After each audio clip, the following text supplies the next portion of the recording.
दरम्यान अशोक खरातचा व्हीएसआर कंपनीशी काय बरं संबंध असा सवाल आता अमोल मिटकरींनी उपस्थित केलाय। दादांच्या घराबाहेर आघोरी पूजेचा सुद्धा प्रकार करण्यात आला। मिटकरी आघोरी पूजेचं अशोक खरातशी संबंध आहे का असं सुद्धा त्यांनी सांगितलं।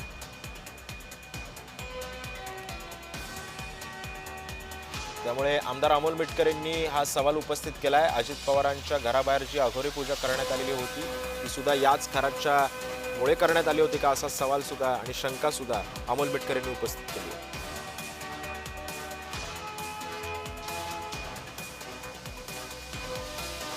अशोक खरातचा व्हीएसआर कंपनीशी काय संबंध असाही सवाल अमोल मिटकरींनी उपस्थित केला। सोबतच काही महिन्यांपूर्वी अजित पवारांच्या बंगल्याबाहेर सुद्धा अघोरी पूजेचा प्रकार करण्यात आलेला होता। त्या संदर्भातल्या बातम्या सुद्धा माध्यमांमध्ये आलेल्या होत्या। मात्र याचा सुद्धा या खरातशी काही संबंध आहे का असंही शंका अमोल मिटकरींनी उपस्थित केली। भोंदू बाबा कॅप्टन अशोक खरात ज्याला नाशिक जिल्ह्यात काल पोलिसांनी रेड मारून अटक केली, त्यावरून एक लक्षात येतं की तो बाबा म्हणजे महाराष्ट्राला कलंक आहे। आणि नंतर त्या बाबासोबत जे काही राजकीय कनेक्शन उघड झालं ते आश्चर्यचकित करणार आहे।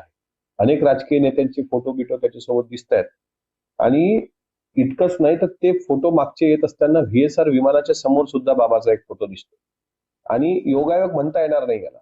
तो बाबा व्हीएसआरच्या समोर राहून फोटो काढतो याचा अर्थ तो व्हीएसआर व्हेंचरनी प्रवास करत होता आणि तो बाबा जर राजकीय गुरु होता म्हणजे राजकीय सल्ला देणारा होता, करंगळी कापा म्हणणारा, अघोरी पूजा करून घेणारा, तर त्या बाबाचं कनेक्शन हे अजितदादाच्या अपघाताशी विमान अपघाताशी नाकारता येत नाही। कारण व्हीएसआर आणि दादाचं विमान सुद्धा व्हीएसआर दादांच्या घराच्या भोवती म्हणजे बारामतीतलं त्यांचं सहयोग निवासस्थान असेल किंवा शासकीय निवासस्थान देवगिरी असेल मुंबईमधलं, त्या घराच्या समोर काही दिवसांपूर्वी अघोरी पूजेचे प्रकार आढळून आले आणि बाबा अघोरी पूजा करून घ्यायचा अमावस्येला, पौर्णिमेला, महाशिवरात्रीला, असं पण त्याच्या काही कथा ऐकण्यात येत आहेत।